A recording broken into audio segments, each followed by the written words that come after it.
Johnny Depp is playing Wizard Hitler in the Harry Potter universe? News broke yesterday about Depp's casting, and strong evidence is pointing to him playing pre-Voldermort terror and object of Dumbledore's affection, Gellert Grindelwald. Muggle, may I sleep with danger? It's Screen Junkies news!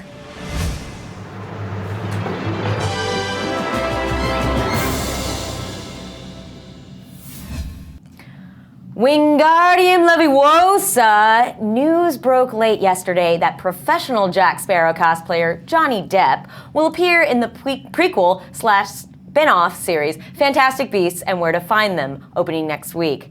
And according to Hypable, he might be playing none other than the darkest wizard this side of He Who Must Not Be Named, Gellert Grindelwald.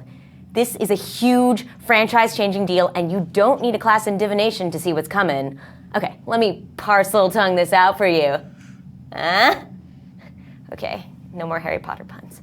All right, well, listen. Fantastic Beasts follows Eddie Redmayne as magizoologist Newt Scamander in 1926 America, placing our hero in a country a little farther away from the terraforming in Europe. Okay, stop me if you've heard this one before. So there's this charismatic yet dangerous guy from an Eastern European upbringing, right? And he conducts experiments on fellow classmates at Durmstrang. He becomes obsessed with not only conquering death, but that pure-blood wizards are the master race and the true benevolent rulers of the world, prompting him to begin a war to ensure their dominance. Not only that, but Grindelwald isn't alone in his quest initially. As a boy, he and his special friend both dreamed up this wizard utopian nation, and you know that wizard as Albus Dumbledore. That's setting up a lot more to this franchise than some lost niffler in a tree.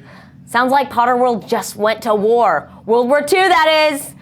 All right, here to help me explain all of this is my very own Wizengamut, my panel. My lovely panel. Hello, everybody. Hello. Now, starting over with Mark, can you introduce yourselves and what house you belong to at Hogwarts? I'm Mark Andraco. I write comic books and movies and TV, and I'm a divisive figure here on the Screen Junkies universe. And I would love to say Gryffindor, but I'm probably Slytherin. Totally. I am Roth Cornett of Screen Junkies News. I love you, Mark. I don't know what you're talking about. Read the comment sections. Never. Not if I want to remain sane for another day of my life. I was a Gryffindor for years, but very recently I re-registered on Pottermort like you do so often, and apparently I just can't get out of being a Ravenclaw. I don't know what to do. Identity crisis. Dan? I'm Dan Murrell. You know me from movie fights and like every other show around here. I don't know. I'm a utility guy here at Screen Junkies. And, I actually went to Pottermore a few weeks ago. Like everyone else, I wanted to say Gryffindor. I've been officially sorted into Slytherin, which really scares me. That scares me a lot. So I'm a Slytherin. Pottermore told me so. So I guess that's what I am. Awesome. All right, so with the caveat that this is unconfirmed news, do you still think that Johnny Depp is going to be playing Grindelwald? So I do think that we have to very strongly caveat that, right? So this is in no way confirmed. This is rumor, speculation, and conjecture. Having said that, I don't know whether he will be or not, but I certainly think it's a very interesting choice if he is, and it has a lot to say about where the franchise is going to go.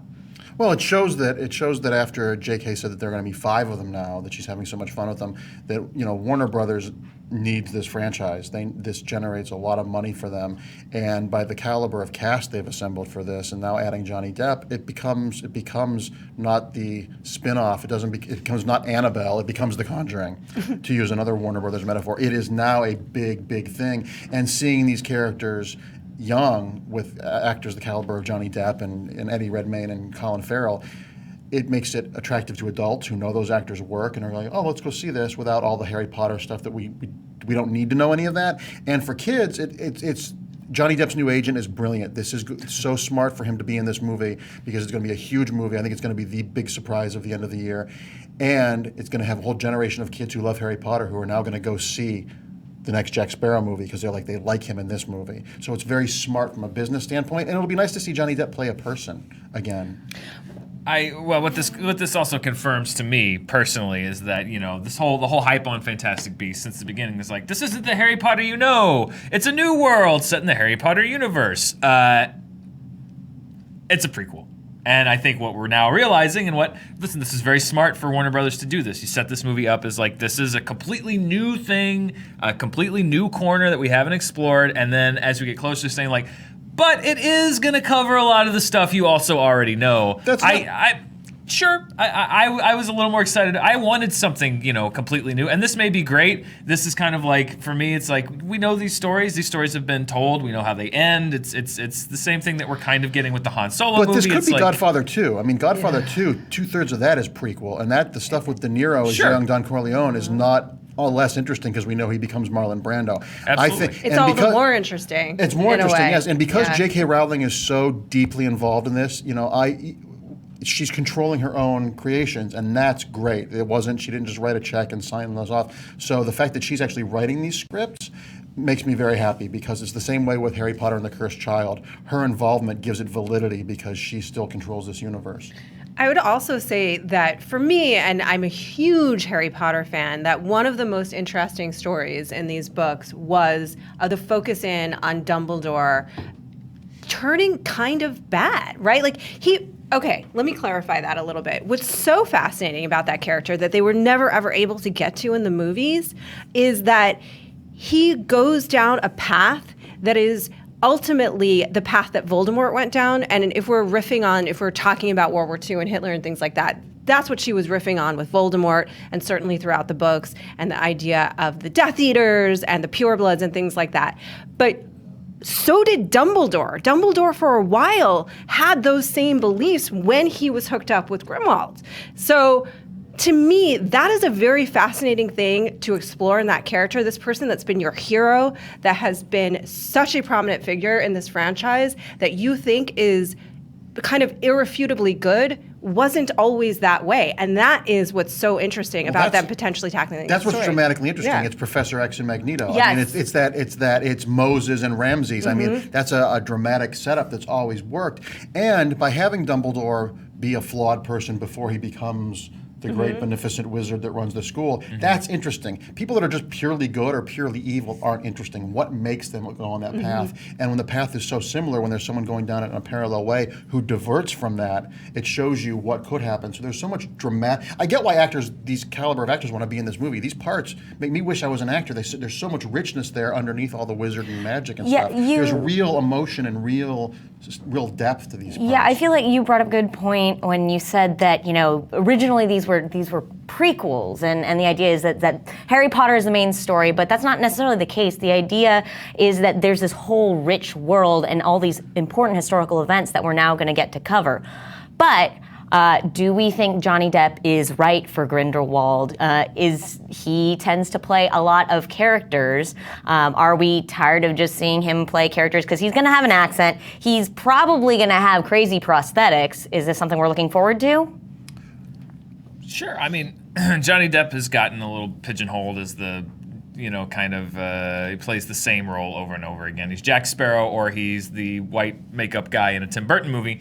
His acting skill doesn't go away, and he's a very talented actor, and I think a lot of this depends on, these are characters. J.K. Rowling obviously cares about these characters a lot, and I don't think that she would give them short shrift, especially if she's telling the story the way that she wants to tell it. Whether you agree with that direction or not, I think that she's going to write a compelling character, and I think that Johnny Depp is a great actor. It's just, which Johnny Depp is going to show up. And the prosthetics will probably come over the course of these 5 movies as he becomes more and more down the path of darkness. I imagine that, I haven't seen in any of the trailers a lot of prosthetic, a lot of distorted stuff, so it almost looks like a Merchant Ivory movie. It looks like the King's Speech thus far with little bits of CG. And I think Johnny Depp will be great. I think Johnny Depp is a really great actor, but like any actor who has a specific thing they're good at, that's what they do over and over again. We forget, go watch Gilbert Grape, watch Sweeney Todd. It was one of those Tim Burton performances, but considering that he was America's sweetheart at the time, playing a cannibal murderer, he's a committed actor. It's just giving him the material. Also, so we think that this new franchise is going to follow him and his rise to power then? I don't know. I mean, it certainly opens the door, right? Look, this is, for me, and one of the more interesting characters, right? Because he is so dark. He's worse than Voldemort, right? This is the boogeyman of the boogeymen in this world. This is the worst, darkest magic wizard that ever was. And that's a very interesting character for Johnny Depp to play. What I don't want him to do, coming back to our earlier conversation, is to make it so heightened that he loses the connection to the humanity. What's driving Grindelwald, you know? And it sounds like a funny thing to say, right? Like, what's driving Grindelwald? Which sounds like it's not even a real word. What are his motivations? But also is that, again, for me... It sounds like a reality show. It does. Like, what's driving Grindelwald? I don't know. Maybe it's a hippogriff. Wow, nerd. But what I want to hear from you, Erica, because I know that you're a really big fan as well, is how do you feel about that? I mean, I think that one of the things that really gave me pause, and I hate to keep harping on this, in the book when I was reading it, was the idea that Dumbledore was who he was because he had made a terrible mistake, because he had gone down a path that he had learned was so dangerous and ugly and dark, and he was carrying the weight of that guilt with him. I think it adds so much layer to his character, and it's funny because for the first couple of books and films, we get this idea of him as the kindly wizard who's just all powerful and all knowing and just good, the quintessential good, but it only comes out later, and we learn it as Harry Potter learns it, that he is flawed, and it adds a weight to the universe, not just to his character, to know that good and evil isn't in such black and white terms. And I would love to dive into this aspect of him. And also, I would like to dive into his sexuality. That's right, Internet, you heard me. You said sex on the Internet? Yeah, well... She said dive into it. Yeah, right, that was more the aspect that I'm sure will get brought up. Make sure you're 3M'd. Right. But you know, she only... validated as canon that Dumbledore was gay after the fact. And so we could get a movie where, you know, he kisses a guy and that's kind of cool. Well, she's so progressive and so cool. You know, you figure that a woman who's generated that much money on this creation, this world she created, for her to come out afterwards and say, well, yeah, of course Dumbledore was gay. You know, people can be like, well, why didn't they show it? Well, he was a single old man, so why would, you know, I don't really need to see him going to like a wizard rave. But the thing that's great about Dumbledore and going back to this in these prequels is that when we're kids, when we see older people, we're always like, oh, they don't have a life. And then you see pictures of your grandparents when they were dancing when they were kids. And you're like, oh, they did have a life before they were the kindly old person. So this is really, really great. I just don't want us to get stuck with member berries, where it's like, again, what I liked, if you watch South Park, the best thing that's happening is remember Star Wars? Remember Chewbacca? Now it's remember Dumbledore? And the thing that I liked about, the thing that this movie had going for it was that we're in the universe, but we're doing something new. And I feel like now it's slowly merging to, well, kind of, but this is totally now a retelling of stories that we already know. And we have so much of that now. And I hope that they're careful, because I don't want this new franchise to just become one movie about Eddie Redmayne and his crazy animals and 4 movies that are a retelling of stories that we already know. Well, they have said that subsequent films will be set in different wizarding cities around the world. So hopefully that means that they will go further afield. And also, with 5 films, I think that we're now starting to get a sense, and I love your Godfather 2 reference, only because it's my favorite movie, but also because I think we're starting to get a sense that, like, well, why are they doing 5 films with Newt? You know, necessarily, is it just a different adventure every time? But if they're really going to dive deep on different aspects of these worlds and these characters, this is an awesome story in this world that was never seen on screen. It has the greatest duel of all wizarding time associated with it. I mean, there's so much here to get into. Who's playing Dumbledore? Question mark. Yeah, People, that was my next question. Well, you tell me, Harry Potter girl. Fan casting. Who's your Dumbledore? Clive Owen. Oh, Clive Owen. I think Clive Owen would be fantastic, and I think he has a darkness inherent to him that seeing him as the younger Dumbledore would be an interesting through line to go back and watch the Harry Potter movies after you watch these prequels. And I think he's a phenomenal actor, and I think him opposite Johnny Depp would just be really great stuff. Yeah, that's really good. Putting you on the spot, man. Clive Owen's great. I think he was a rising star that you don't see a lot of these days. I think he's a great actor. I'd love to see him have a resurgence in a movie like this. Agreed. So there was a leaked image in this story that is purportedly Johnny Depp already making an appearance in Fantastic Beasts. The back of his head. Maybe the back of his head. So we again. Well, they say that we said it. They say that we've seen this shot in the trailers. That there's the back of a head in the trailers. That's we're maybe in Johnny the speculation Depp, loop. right? It says that it may be Johnny Depp. Yeah. And maybe playing this character. So the question for me is, have we been and this again is just mad fan casting. Have we been duped the whole time and actually Dumbledore's in this movie and it is one Colin Farrell, one of the most underrated actors of our time. Please go see The Lobster immediately. I would love it if Colin Farrell was Dumbledore. I think Clive Owen would be great opposite Johnny Depp because Clive Owen's such a masculine force.